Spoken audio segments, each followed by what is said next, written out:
कुमारिका आणि महिला हे व्रत करतात। हरितालिका कथा ही भविष्य पुराणातील हरगौरी संवादात आली आहे।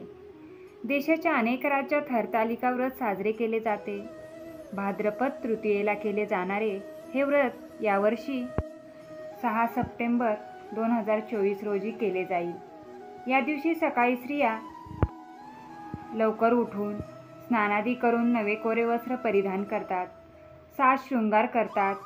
पूजेसाठी चौपाटावर केळ्याच्या पानाचा मंडप करून त्यात वाळूचे शिवपिंड करतात किंवा शिव पार्वतीच्या प्रतिमा ठेवतात। यावेळी सुवासिनींना सर्व सन्मान चढवला जातो। रात्री जागरण करून स्त्रिया खेळ खेळतात, गाणी म्हणतात किंवा भजन करतात। शेवटी कथा ऐकली जाते आणि आरती म्हणतात। तर हरतालिकेची कहाणी। एके दिवशी शंकर पार्वती कैलास पर्वतावर बसली होती। पार्वतीने शंकराला विचारलं, महाराज, सर्व व्रतात चांगलं व्रत कोणतं?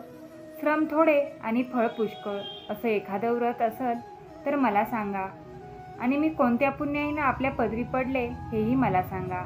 तेव्हा शंकर म्हणाले, जसा नक्षत्रात चंद्र श्रेष्ठ, ग्रहात सूर्य श्रेष्ठ, 4 वर्णात ब्राह्मण श्रेष्ठ, देवात विष्णू श्रेष्ठ, नद्यात गंगा श्रेष्ठ, त्याप्रमाणे हरितालिका हे व्रत सर्वात श्रेष्ठ आहे।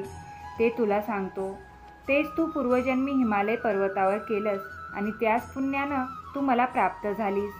ते हे व्रत भाद्रपद महिन्यातल्या पहिल्या तृतीयेला करावं। तू लहानपणी मी तुला प्राप्त व्हावे म्हणून मोठं तप केलंस। 64 वर्ष तर झाडाची पिकलेली पानं खाऊन होतीस। थंडी, पाऊस, ऊन ही तिन्ही दुःख सहन केलीस। हे तुझे श्रम पाहून तुझ्या वडिलांना फार दुःख आणि अशी कन्या कोणास देवी अशी त्यांना चिंता पडली। इतक्यात तिथं नारद मुनी आले। हिमालयानं त्यांची पूजा व येण्याचं कारण विचारलं। तेव्हा नारद म्हणाले, तुझी कन्या उपवर झाली आहे, ती विष्णूला द्यावी। तो तिच्या योग्य नवरा आहे। त्यांनीच मला तुझ्याकडे मागणी करण्यास पाठविले आहे, म्हणून इथं मी आलो आहे। हिमालयाला मोठा आनंद झाला। त्यानं ही गोष्ट कबूल केली। नंतर नारद तिथून निघून विष्णूकडे आले, त्यांना ही हकीकत कळविली व आपण निघून दुसरीकडे गेले। नारद गेल्यावर तुझ्या वडिलांनी ती गोष्ट तुला सांगितली। ती गोष्ट तुला रुचली नाही, तू रागवलीस असं पाहून तुझ्या सखीनं रागवण्याचं कारण विचारलं। तेव्हा तू सांगितलंस, महादेवा वाचून मला दुसरा पती करणं नाही असा माझा निश्चय आहे। असे असून माझ्या वडिलांनी मला विष्णूला देण्याचं कबूल केलं आहे, याला काय उपाय करावा? मग तुझ्या सखीनं एक घोर अरण्यात नेलं। तिथं गेल्यावर एका नदी दृष्टीस पडली। जवळच एक गुहा आढळली। त्या गुहेत जाऊन तू उपवास केलास। तिथं माझी लिंग पार्वतीसह स्थापिलीस, त्याची पूजा केलीस। तो दिवस भाद्रपद शुद्ध तृतीयेचा होता। रात्री जागरण केलंस, त्या पुण्यानं इथलं माझं आसन हललं। नंतर मी तिथं आलो, तुला दर्शन दिलं आणि वर मागण्यास सांगितलं।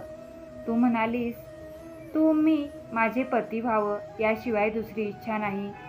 नंतर ती गोष्ट मी मान्य केली व गुप्त झालो। दुसऱ्या दिवशी ती व्रतपूजा तू विसर्जन केलीस। मैत्रिणीसह त्याचं पारणं केलंस। इतक्यात तुझे वडील तिथे आले। त्यांना तुला इकडे पळून येण्याचं कारण विचारलं। मग तू सर्व झालेली हकीकत त्यांना सांगितलीस। पुढं त्यांना तुला मला देण्याचं वचन दिलं। तुला घेऊन घरी गेले। मग काही दिवसांनी चांगला मुहूर्त पाहून मला अर्पण केलं। अशी या व्रतानं तुझी इच्छा पूर्ण झाली। याला हरितालिका व्रत असं म्हणतात। धन्यवाद। तर प्लीज आपल्या चॅनलला लाईक, शेअर, सबस्क्राईब करा।